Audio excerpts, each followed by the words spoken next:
TV foundation 069 SCV ရတော့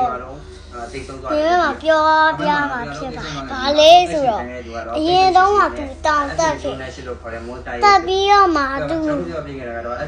SCV foundation ကတောင်အဆုံးထိရောက်တော့ SCV foundation ကလူတယောက်ကြီးနဲ့တွေ့ခဲ့TV ဝါတော့မှာပဲသူတုတ်ကြလိုက်သူကပြန်တက်လိုက်အကြာကြီးပဲပိတ်မိလို့ပိတ်မိတော့ပြီးသွားမှာပဲအဲ့ဒါတော့အဲ့ကောင်တော့ညာသူ့အဲ့တို့တုတ်ကြပြီးတော့ SCV foundation ရတော့ပဲအယိုးကြောက်ကြီးဖြစ်သွားတယ်ဒါပေမဲ့အယိုးကြောက်ကြီးကရိုးရိုးတော့မဟုတ်အသားကြီးပိန်လာတာပိန်ပြီးတော့ပဲကြာလာတော့သူဘာလဲဆိုတော့သူအဲ့မှာတက်လိုက်ကြလိုက်ပဲဖြစ်နေရွာသေးရွာရောက်တော့သူ့ရဲ့စိတ်ထဲမှာအဲ့ SCV foundation လို့ညလုံးကြီးကလင်းနေပါတယ်လင်းနေပြီးတော့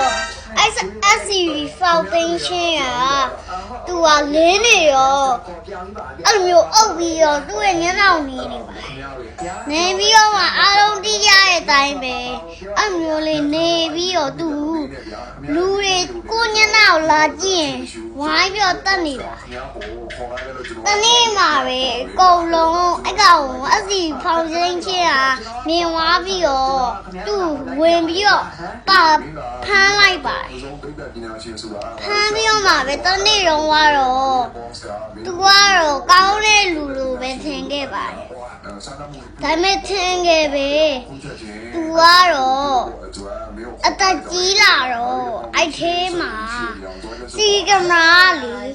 ဒီမျိုးထစ်ပြီးတော့ပြောက်ပြီးတော့မှအဲ့ SCV found အဲ့ကောင်ကြီးအခါနေပြီးတော့ပဲသွေးထွက်လာပါတယ်ပြီးတော့လည်းရိုးကြောက်တွေထွက်လာပါတယ်ဒီဝိုင်းဆိုတာနဲ့အင်ကြီးတစ်ခုထွက်လာပြီး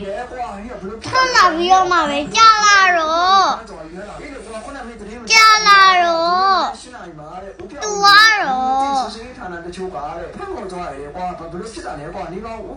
အနေထားတော့မကောင်းတော့ပါဘူးအဲ့မှာပဲ SCV foundation ကအဲ့ဒါကြီးအရန်